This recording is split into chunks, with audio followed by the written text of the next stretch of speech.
जी बेटे, ये वो 2 बजे वाला लिंक था, वो बंद हुआ है और मैं उससे दोबारा ऑनलाइन हुई हूँ। प्लीज अब बाकी लोगों को भी आ जाने दो, शॉर्टली वो भी ऑनलाइन हो जाएंगे तो फिर मैं रिज्यूम करती हूँ। ये वो ऑटोमेटिकली क्लास जो है वो खुद ही उसका सर्वर की वजह से शट डाउन हुआ है। आवाज आ रही है ना? थोड़ी देर वेट कर लो अब, ताकि वो बाकी बच्चे भी उनको बता दो कि नए लिंक से दोबारा ऑनलाइन हो जाएं।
ओके बेटे, वेट कर लिया मैंने। 15 लोग हो गए हैं, आई थिंक पहले भी 17-18 ही थे। आई गेस अब मुझे स्टार्ट करना चाहिए। जी बेटे, जैसे कि मैं आपको पहले बता रही थी कि इंडिकेशंस क्या हैं, किस किस कंडीशंस में जो है ये ड्रग को हम यूज करते हैं। इंडिकेशंस का मतलब उसके क्लिनिकल यूजेस, वो आपको पता है, मैंने पहले भी कई दफा आपको बताया है कि व्हाट डज इट मीन। अगर पेपर में जिस भी हेडिंग से आए, you have to write these, चाहे वो इंडिकेशन पूछे चाहे वो क्लिनिकल यूजेस पूछे, दोनों में आपका आंसर यही होना चाहिए। अब ये है क्या? सबसे पहले बेटे, ये वेजोस्पैज्म जो है, जो स्पैज्म मैंने तुम लोगों को बताया है, मसल की कॉन्ट्रेक्शन हो जाती है, it's not able to relax again. तो रेनॉल्ड्स एक डिजीज है जो कि पेरिफेरल वास्कुलर डिजीज है।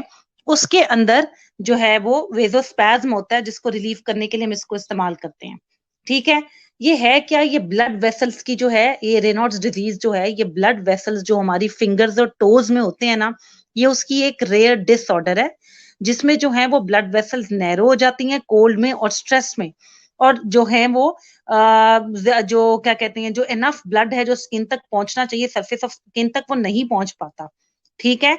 जिसकी वजह से जो है वो इफेक्टेड एरियाज पहले वाइट और फिर ब्लू हो जाते हैं। ठीक है। तो स्पैज्म हो जाता है, स्पैज्म की वजह से ये है। तो उसमें हम इसको इस्तेमाल करते हैं, हाइपरटेंसिव एपिसोड्स में इस्तेमाल करते हैं, जो कि सिंपैथोमिमेटिक्स की वजह से हैं हमारे पास, मोनोमीन ऑक्सीडेज इनहिबिटर्स की वजह से हैं, और फियोक्रोमोसाइटोमा मैंने तुम्हें बताया था, एड्रीनल ग्लैंड के ट्यूमर को कहते हैं, जिसमें एपिनेफ्रीन और नॉर एपिनेफ्रीन की एक्सेसिव रिलीज होती है। ठीक है। जो ये वही हार्मोन्स हैं जो हार्ट रेट को, मेटाबॉलिज्म को और बीपी को कंट्रोल करते हैं। अब साइड इफेक्ट्स में क्या है? पोस्टरल हाइपोटेंशन मैंने तुम्हें पहले ही बताई है, इसी पोस्टरल हाइपोटेंशन की वजह से हम इसको सीवीएस में इस्तेमाल अब नहीं करते, ड्रग ऑफ चॉइस नहीं रह गई है हाइपरटेंशन को डील करने के लिए। रिफ्लेक्स टैकीकार्डिया में इस्तेमाल करते हैं, नेजल स्टफिनेस में यूज करते हैं, और फेलियर ऑफ इजैकुलेशन में है, नोजिया, वॉमिटिंग एंड सडेशन में।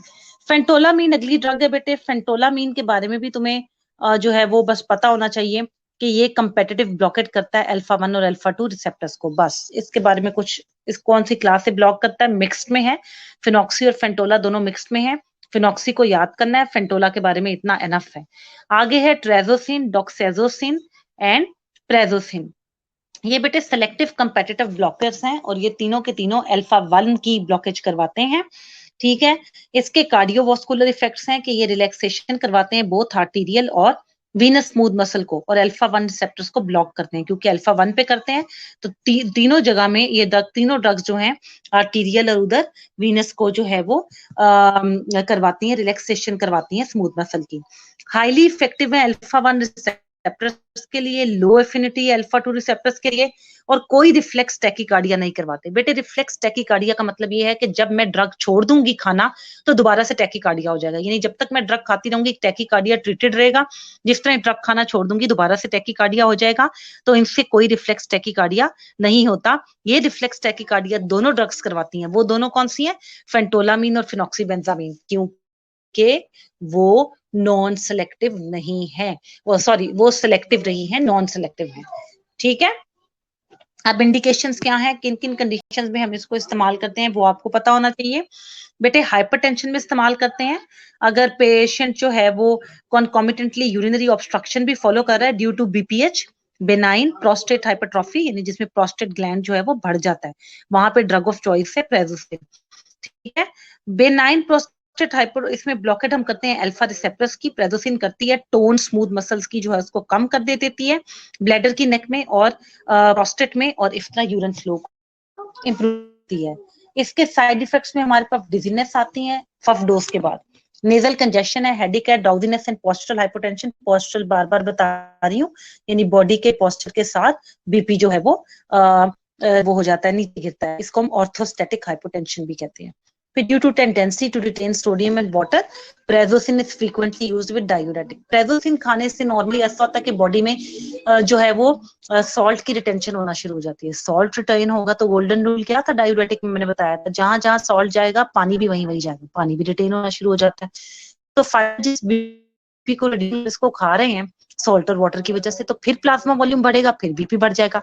इस चीज से छुटकारा पाने के लिए हम इसको डायूरेटिक के साथ कंबाइन करते हैं ताकि ये अपना इफेक्ट करे, और जो एक्सेसिव वाटर की और सॉल्ट की जो बॉडी में रिटेंशन होनी है वो ना हो, डायूरेटिक उसमें हमारा जो है वो अहम किरदार अदा करेगा। ठीक है। अब यहाँ पर अगली क्लास है beta receptor. Beta receptor start करने से पहले 5 से 7 मिनट का टाइम दे रही हूँ। जो मैंने सारा पढ़ाया है ये सारा सारा सेल्फ रीड करो, कोई क्वेश्चन नहीं आता वो पहले कॉपी में लिखो, जब टाइम तुम्हारा खत्म हो जाएगा फिर टाइम के खत्म होने के एंड पे मुझसे एक साथ पूछने हैं। आज हमने सिंपैथ ये एएनएस को खत्म करना है, ठीक है, ताकि अगले इंपॉर्टेंट चैप्टर की तरफ चले। Your time starts now, start reading now.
Are you done?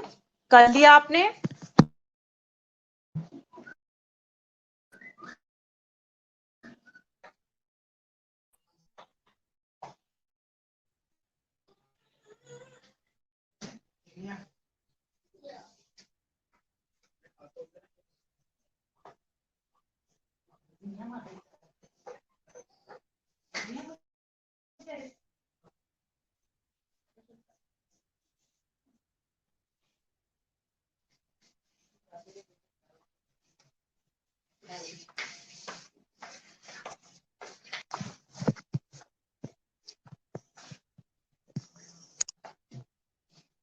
Okay, कोई क्वेश्चन तो नहीं है?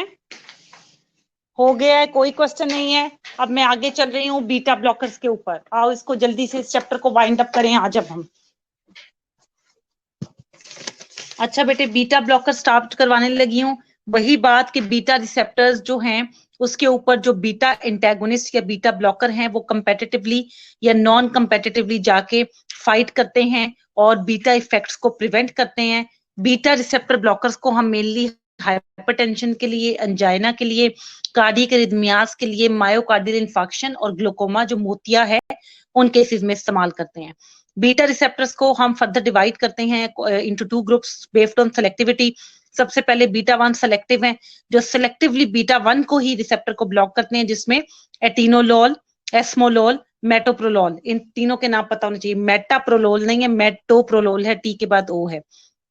नॉन सेलेक्टिव बीटा ब्लॉकर्स में प्रोप्रेनोलोल, पिडोलोल नहीं पिंडोलोल है, PIN, पिंडोलोल, पेंटब्यूटोल, नेडोलोल, ये तुम्हें पता होने चाहिए। कार्विडोलोल, प्रोप्रेनोलोल तुम्हें मस्ट पता होने चाहिए इसके अंदर। अब प्योर एंटेगोनिस्ट्स और पार्शियल एगोनिस्ट क्या होता है? Most of the beta blockers are pure antagonist का मतलब है कंप्लीटली जाके एक्शन को बीटा रिसेप्टर को ऑक्यूपाई करते हैं और बीटा रिसेप्टर के एक्शन को एंटेगोनाइज करते हैं। लेकिन कुछ बीटा ब्लॉकर्स ऐसे भी हैं जो पार्शियल एगोनिस्ट हैं, यानी वो क्या करते हैं, पार्शियल एक्टिवेशन कर देते हैं रिसेप्टर की और बाकियों को उसको ब्लॉक कर देते हैं as compare to the full agonist. याद है ना, मैंने तुम लोगों को पढ़ाया था पार्शियल एगोनिस्ट, फुल एगोनिस्ट, ये वही वाली डेफिनेशन आ रही है। Beta blockers with partial agonist activity are acebutolol, pindolol, pentobutolol, celiprolol and carteolol. बेटे वो ये कह रहा है कि बेस्ड ऑन देयर एक्शंस हम ये भी कहते हैं कि बीटा रिसेप्टर जो है वो प्योर एंटागोनिस्ट है और पार्शियल एगोनिस्ट है। प्योर एंटेगोनिस्ट वो है जो कंप्लीटली बीटा रिसेप्टर के इफेक्ट को एंटेगोनाइज करेंगे और बीटा रिसेप्टर अपना इफेक्ट क्रिएट करने के काबिल नहीं रहेगा। पार्शियल वो हैं जो एंटेगोनाइज तो करेंगे इफेक्ट को, लेकिन कुछ हद तक क्या करेंगे, उसके एक्शन को एज एन पार्शियल एगोनिस्ट के तौर पर भी एक्टिवेट कर देंगे, यानी कि ड्यूअल एक्शन परफॉर्म करेंगे। फुल एंटेगोनाइज नहीं करेंगे, कुछ हद तक पार्शियल एगोनिस्ट एक्टिविटी भी रखेंगे जिसमें उनके नाम लिखे हुए हैं। आगे फार्मेकोकाइनेटिक्स जनरली लिखी हुई है, आपने याद नहीं करनी, बस तुम्हें पता होनी चाहिए कि बीटा ब्लॉकर्स जो हैं वो ओरल एडमिनिस्ट्रेशन के बाद वेल एब्जॉर्ब हो जाते हैं। प्रोप्रेनोलोल की बायोअवेलेबिलिटी लो होती है, ये आगे जाके तुमने बहुत डिटेल में भी मेरे साथ पढ़ना है क्योंकि इसका फर्स्ट पास इफेक्ट ज्यादा होता है, ठीक है, दूसरे बीटा रिसेप्टर्स या ब्लॉकर्स की कंपैरिजन। डिस्ट्रीब्यूशन भी इसी तरह ही है और मेटाबॉलिज्म एंड एक्सक्रीशन जो है प्रोप्रेनोलोल और मेटोप्रोलोल है एक्सटेंसिवली मेटाबोलाइज्ड इन लिवर, जबकि हमारे पास आ जाती हैं बाकी ड्रग्स, उनकी एलिमिनेशन इतनी एक्सटेंसिव नहीं होती, ठीक है। तुमने फार्मेकोकाइनेटिक्स में से कुछ नहीं याद करना, बस तुम्हें इतना पता होना चाहिए कि इनकी मेटाबॉलिज्म आफ्टर ओरल एडमिनिस्ट्रेशन अच्छी होती है। प्रोप्रेनोलोल, इंड्रॉल, सबसे इंपॉर्टेंट ड्रग, ये तुमने किसी सूरत नहीं छोड़नी और ये मस्त तुम्हें आनी चाहिए, ठीक है। ये वाली ड्रग हमने किसी सूरत नहीं छोड़नी, ये आपको आनी चाहिए। प्रोप्रेनोलोल नॉन सिलेक्टिव है, बीटा वन बीटा टू दोनों रिसेप्टर्स को एंटेगोनाइज करती है। प्रोटोटाइप ड्रग है, यानी कि लीडिंग एजेंट है किसी भी क्लास का, ठीक है। बीटा ब्लॉकर्स में सिमिलर एक्शन से डिफरेंसेस हैं, लेकिन जो भी हैं वो इसकी बेस के ऊपर ही हम कैटेगराइज करते हैं क्योंकि ये लीडिंग ड्रग है। कार्डियोवास्कुलर इफेक्ट क्या है, ये हार्ट रेट को डिक्रीज करती है, फोर्स ऑफ कॉन्ट्रैक्शन को कम करती है और आउटपुट भी कम करती है। इसका क्रोनोट्रोपिक इफेक्ट और आयोनोट्रोपिक इफेक्ट दोनों नेगेटिव होते हैं, जिसकी वजह से रिड्यूस्ड वर्कलोड होता है, हार्ट का लो ऑक्सीजन रिक्वायरमेंट मिलती है और ये जो है वो एंजाइना में इफेक्टिव है, ठीक है। लेकिन एंजाइना में ये देते नहीं है, हमारे पास इससे भी बेस्ट ऑप्शंस मौजूद हैं। ये इफेक्टिव है लेकिन जब बेस्ट ऑप्शन होगी तो हम बेस्ट की तरफ ही जाएंगे ना। Sana beta receptor blocker again start से, बेटे मैं क्या बता दूं, बीटा रिसेप्टर ब्लॉकर तो मैं तो बहुत आगे आ गई हूँ, ड्रग पे आ गई हूँ। बीटा रिसेप्टर ब्लॉकर में कुछ भी नहीं है, ड्रग्स की क्लासिफिकेशन दी हुई है और वही कंपेटिटिवली और नॉन कंपेटिटिवली रिसेप्टर को ब्लॉक करते हैं।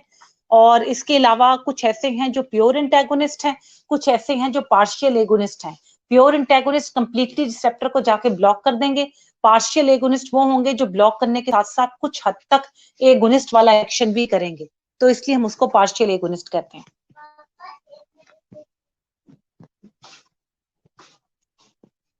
इसके बाद मैं रीडिंग का टाइम दूंगी, उस रीडिंग के टाइम में इसको रीड करना, फिर अगर कुछ ना समझ आए तो then ask me a question. अच्छा बेटे, डायरेक्टली ये डिप्रेस करता है एसए नोट को और एवी नोट को, जिसकी वजह से ब्रेडिकार्डिया रिजल्ट होता है, और ये इसलिए इफेक्टिव है सुप्रा वेंट्रिकुलर टैकीकार्डिया में, और जिसमें के एंटी एरिथमिक इफेक्ट की अपना परफॉर्म करवाता है। ब्लड वेसल्स में ये बीटा रिसेप्टर्स को ब्लॉक कर देता है, प्रिवेंट करता है बीटा 2 मीडिएटेड वेजोडाइलेटेशन, जिसकी वजह से पेरिफेरल वेजोकंस्ट्रक्शन होती है, इसलिए हम इसको पेरिफेरल वास्कुलर डिजीज में अवॉइड करते हैं। प्रोप्रेनोलॉल जो है वो ब्लड प्रेशर को डिक्रीज करती है क्योंकि ये कार्डियक आउटपुट को कम करती है, और इसकी वजह से कोई जो है वो, अच्छा देर एक सेकेंड, पोस्टल हाइपोटेंशन भी नहीं है क्योंकि अल्फा रिसेप्टर का इफेक्ट इसमें नहीं है, ये डायरेक्टली बीटा के ऊपर जाकर करती है। पोस्टल हाइपोटेंशन तभी होती है जब कोई ड्रग अल्फा के रिसेप्टर को जाके स्मूथ मसल के अंदर ब्लॉक करती है, तब पोस्टल हाइपोटेंशन कॉज होती है, तो इसकी वजह से ऐसा भी कुछ नहीं है। उसके बाद है ब्रोंकियल एंड स्मूथ मसल पे ये क्या करती है, ये ब्लॉक करती है बीटा 2 रिसेप्टर्स को लंग में, ससेप्टेबल पेशेंट के, ससेप्टेबल जो इसको अपना इफेक्ट शो करे, और ब्रोंकियल स्मूथ मसल की जो है वो कॉन्ट्रेक्शन कॉज करती है, जिसकी वजह से डिफिकल्टी इन ब्रीदिंग, डिज्निया, और इसलिए इसको हम एस्थमा और सीओपीडी में अवॉइड करते हैं क्योंकि बीटा 2 रिसेप्टर्स ब्रोंकियल ट्री में मौजूद हैं। ये अगर बीटा 2 रिसेप्टर्स को भी जाके ब्लॉक करेगी तो ऑलरेडी एस्थमा और सीओपीडी के पेशेंट में कॉन्ट्रेक्शन हुई होती है, और अगर ये भी कॉन्ट्रेक्शन करवाएगी तो विच इज नॉट गुड, इसलिए इसको अवॉइड किया जाता है। अच्छा, ग्लूकोज मेटाबॉलिज्म की जो है वो उसको भी ये डिस्टर्ब करती है। कैसे? ये डिक्रीज करती है ग्लूकोजिनोलाइसिस, यानी ग्लाइकोजिन की जो ब्रेकडाउन है ग्लूकोज की उसको कम करती है, और ये ग्लूकागॉन की सिक्रीशन को भी कम करती है, इसलिए हमें इसको इंसुलिन डिपेंडेंट पेशेंट में जो है वो बहुत कॉशियसली देना चाहिए, क्योंकि अगर हमारे पास एनफ ग्लूकोज बन ही नहीं रही यूटिलाइज होने के लिए एनर्जी के लिए, तो हाइपोग्लाइसीमिया होने के चांसेस हैं। इसलिए, और हाइपोग्लाइसीमिया में इसके मार्क्ड फीचर्स कुछ देर बाद पता चलते हैं, ये काफी डेंजरस है। अवेयरनेस जो है वो बंदा अपने वेयर अबाउट से जो है उसकी खत्म हो जाती है, और ब्रेन डैमेज को भी ये रिजल्ट करती है इन द एंड। इंडिकेशंस किस किस कंडीशन में हमने इसको इस्तेमाल करना है, हम इसको हाइपरटेंशन में इस्तेमाल करते हैं डायूरेटिक के साथ कंबाइन करके। इसके अलावा एंजाइना पेक्टोरस की प्रिवेंशन में इसको यूज करते हैं। सुप्रा वेंट्रिकुलर टैकीकार्डिया, यानी कि वेंट्रिकल्स के ऊपर जो जहां से ये आती है टैकीकार्डिया, ठीक है, हार्ट रेट बढ़ता है। क्या होता है एसवीटी, मैं बहुत अच्छे से पढ़ाऊंगी सीवीएस के चैप्टर में, अभी बस तुम्हें पता होना चाहिए कि ऐसी टैकीकार्डिया की टाइप है जो अबव द वेंट्रिकल्स ओरिजिनेट होती है। लॉन्ग टर्म प्रोफाइलेक्सिस इन पेशेंट्स में जिनका के मायोकार्डियल इन्फार्क्शन के चांसेस होते हैं, ठीक है। मैनेजमेंट है हाइपरथायरॉयडिज्म में, क्योंकि, और इसके अलावा एंजाइटी, हार्ट रेट को भी ये डिक्रीज करती है, और मिग्रेन में भी हम इसको इस्तेमाल करते हैं, लेकिन मिग्रेन में हमारे पास ज्यादा इंपॉर्टेंट अर्गट अल्कलॉइड्स हैं, तो मैंने तुम्हें पहले ही बताया बहुत सी चीजों के बहुत से यूजेस होते हैं, उन सारी ड्रग्स में से जो बेस्ट ड्रग होती है उस कंडीशन के लिए वही हम इस्तेमाल। साइड इफेक्ट्स क्या है? ब्रोंको कंस्ट्रिक्शन, मैंने तुम्हें पहले ही बताया, नॉन सेलेक्टिव है तो बीटा 2 रिसेप्टर्स के साथ जाके छेड़खानी करेगा। कार्डियक एरिथमियाज होना शुरू हो जाते हैं अगर फौरन इसको लेना बंद किया जाए, इसलिए इसकी डोज को टेपर्ड ऑफ करते हैं, यानी ग्रेजुअली थोड़ा थोड़ा करके खत्म करते हैं। सेक्सुअल डिस्टर्बेंसेस भी यंग मेल पेशेंट्स में इसकी वजह से राइज होते हैं। हार्ट फेलियर को भी ये प्रेसिपिटेट करवाता है, क्यों करवा सकता है, प्रेसिपिटेट करने का मतलब है वन ऑफ द फैक्टर हो सकता है। हाइपोग्लाइसीमिया करवाता है, मैंने तुम्हें बताया था कि ग्लाइकोजिनोलाइसिस जो है उसको इनहिबिट करता है, और ग्लूकागॉन की सिक्रीशन को भी, जिसकी वजह से पेशेंट का ग्लूकोज लेवल बहुत खतरनाक हद तक गिर सकता है। अच्छा, डिसलिपिडीमिया है, ज्यादा देर तक बीटा ब्लॉकर इस्तेमाल करें तो वेरी लो डेंसिटी जो लिपो प्रोटीन्स हैं जो हैं वो बढ़ जाते हैं और HDL कम हो जाते हैं, जबकि HDL are the good one. तो ये दोनों इफेक्ट जो हैं एथीरोस्क्लेरोसिस यानी कि जो है वो जो प्लेक्स बनना शुरू हो जाते हैं वेसल्स के अंदर, और इस्कीमिक हार्ट डिजीज हो सकती है। ठीक है, इस्कीमिक हार्ट डिजीज को कोरोनरी आर्टरी डिजीज भी कहते हैं, जिसमें कि क्या होता है, ब्लड जो है एनफ ब्लड सप्लाई हार्ट को नहीं मिलती। CNS डिस्टर्बेंसेस होना शुरू हो जाते हैं लिपोफिलिक नेचर की वजह से, क्योंकि ये लिपोफिलिक है और क्रॉस करती है, जिसकी वजह से lethargy, poor concentration, feeling of cold and sleep disturbances मौजूद हैं हमारे पास। सिमिटिडीन, फ्लूसीमाइड, क्लोरप्रोमासाइड जो है वो इसके इफेक्ट को पोटेंशिएट कर देती हैं। ठीक है, जबकि बार्बिचुरेट्स, फेनिटोइन और इफेम्पिसिन इसके एंटी हाइपरटेंसिव इफेक्ट को रिड्यूस कर देती है प्रोप्रेनोलॉल की। अब मैं तुम्हें सेल्फ स्टडी का टाइम दे रही हूँ, मैंने प्रोप्रेनोलॉल सारी पढ़ा दी है, बीटा ब्लॉकर के स्टार्ट तक प्रोप्रेनोलॉल तक पढ़ो एक दफा अच्छे से। 10 मिनट दे रही हूँ, इसको इतना टाइम चाहिए। जो क्वेश्चन समझ नहीं आता कॉपी में लिखते चले जाओ। 10 मिनट के टाइम के बाद मैं तुमसे पूछूंगी और फिर हम इसको दोबारा से एड्रेस करेंगे तुम्हारी प्रॉब्लम्स को। Your time starts now.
जी बेटे, हो गया। Are you done with प्रोप्रानोलॉल?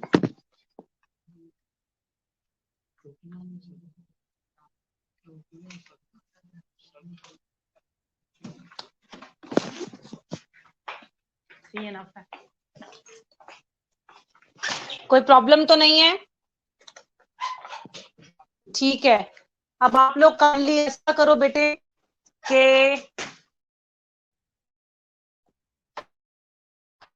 आज यहीं तक रहने दो। हमारे पास अब हार्डली 10 से 15 मिनट नहीं, मैं चाह रही हूँ कि एक साथ ना हो, बीटा सिलेक्टिव है। मैं पहली बार आपको कुछ घर से करने के लिए दे रही हूँ। बीटा 1 जो सिलेक्टिव ब्लॉकर्स हैं बेटे वो, और अदर बीटा ब्लॉकर जो है ना वो आगे खाली नाम लिखे हुए हैं, वो तुम्हें करने की जरूरत नहीं है क्योंकि वो ऑलरेडी तुमने क्लासिफिकेशन में कर ली है।